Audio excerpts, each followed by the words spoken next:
Today is January 3rd. I am Rob, an alcoholic, and I am thrilled to be with you today as we journey through the big book of Alcoholics Anonymous, one day at a time, one page at a time. Yesterday, we read the rest of the forward to the second edition, and today we're marching right through the forward to the third edition, the forward to the fourth, and a little bit of the doctor's opinion. Two quick precautions as I read this one. One, it is storming like crazy, so a little bit of thunder, slips in. It'll just add to the ambiance of this episode. And two, I'm just going to go ahead and tell you right now, I apologize for my French pronunciation right in advance. But enough of all that. Let's get to the book. Forward to the third edition. By March 1976, when this edition went to the printer, the total worldwide membership of Alcoholics Anonymous was conservatively estimated at more than 1 million. With almost 28,000 groups meeting in over 90 countries. Surveys of groups in the United States and Canada indicate that AA is reaching out, not only to more and more people, but to a wider and wider range. Women now make up more than 1/4 of the membership. Among newer members, the proportion is nearly 1/3.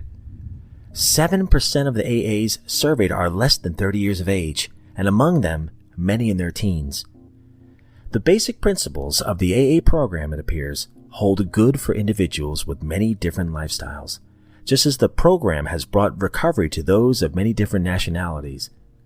The 12 steps that summarize the program may be called Los 12 Pasos in one country and Les 12 Étapes in another, but they trace exactly the same path of recovery that was blazed by the earliest members of Alcoholics Anonymous.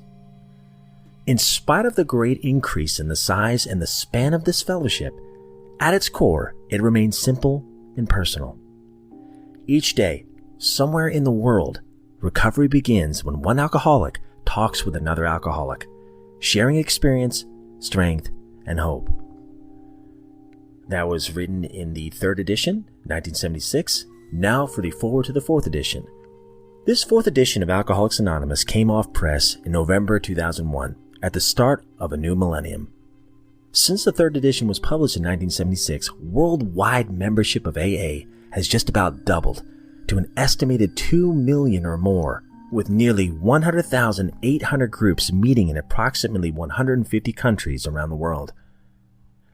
Literature has played a major role in AA's growth, and a striking phenomenon of the past quarter century has been in the explosion of translations of our basic literature into many languages and dialects. In country after country where AA's seed was planted, it has taken root.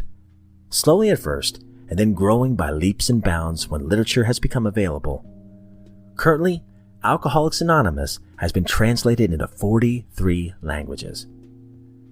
As the message of recovery has reached larger numbers of people, it has also touched the lives of a vastly greater variety of suffering alcoholics.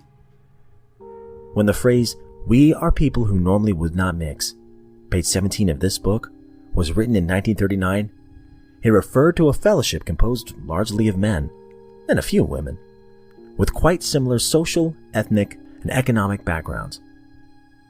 Like so much of AA's basic text, those words have proved to be far more than visionary than the founding members could have ever imagined.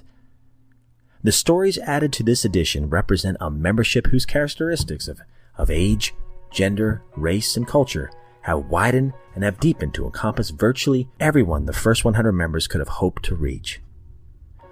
While our literature has preserved the integrity of the AA message, sweeping changes in society as a whole are reflected in new customs and practices within the fellowship. Taking advantage of technological advances, for example, AA members with computers can participate in meetings online, sharing with fellow alcoholics across the country or around the world. In any meeting anywhere, AAs share experience, strength, and hope with each other in order to stay sober and to help other alcoholics. Modem to modem or face to face, AAs speak the language of the heart in all its power and simplicity. All right, and this is the Doctor's Opinion, written by Dr. Silkworth, who was referenced earlier in the first and second forward. We'll be reading 2 pages today. The Doctor's Opinion. We of Alcoholics Anonymous believe that the reader will be interested in the medical estimate of the plan of recovery described in this book. Convincing testimony must surely come from medical men who have had experience with the sufferings of our members and have witnessed our return to health. A well-known doctor, chief physician at a nationally prominent hospital specializing in alcoholic and drug addiction, gave Alcoholics Anonymous this letter. To whom it may concern, I have specialized in the treatment of alcoholism for many years. In late 1934, I attended a patient who, though he had been a competent businessman of good earning capacity, was an alcoholic of a type that I had come to regard as hopeless. In the course of his third treatment, he acquired certain ideas concerning a possible means of recovery. As part of his rehabilitation, he commenced to present his conceptions to other alcoholics, impressing upon them that they must do likewise with still others. This has become the basis of a rapidly growing fellowship of these men and their families.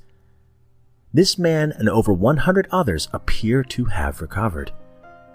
I personally know scores of cases who were the type with whom other methods had failed completely. These facts appear to be of the extreme medical importance because of the extraordinary possibilities of rapid growth inherent in this group, that they may mark a new epoch in the annals of alcoholism. These men may well have a remedy for thousands of such situations. You may rely absolutely on anything they say about themselves. Very truly yours, William D. Silkworth, M.D. The physician who, at our request, gave us this letter has been kind enough to enlarge upon his views in another statement which follows. In this statement, he confirms what we who have suffered alcoholic torture must believe, that the body of the alcoholic is quite as abnormal as his mind. It did not satisfy us to be told that we could not control our drinking just because we were maladjusted to life, that we were in full flight from reality, or were outright mental defectives. These things were true to some extent, in fact, to a considerable extent with some of us. But we are sure that our bodies were sickened as well. In our belief, any picture of the alcoholic which leaves out this physical factor is incomplete. The doctor's theory that we have an allergy to alcohol interests us. As a layman, our opinion as to its soundness may, of course, mean little. But as ex-problem drinkers, we can say that his explanation does make good sense. It explains many things for which we cannot otherwise account. Though we work out our solution on the spiritual as well as the altruistic plane, we favor hospitalization for the alcoholic who is very jittery or befogged. More often than not, it is imperative that a man's brain be cleared before he is approached, as he then has a better chance of understanding and accepting what we have to offer. All right, that's it for today. Tomorrow we will wrap up the doctor's opinion. I'm so grateful you guys tuned in. So grateful to do this with you. So grateful to be sober today. And we will see you back here tomorrow.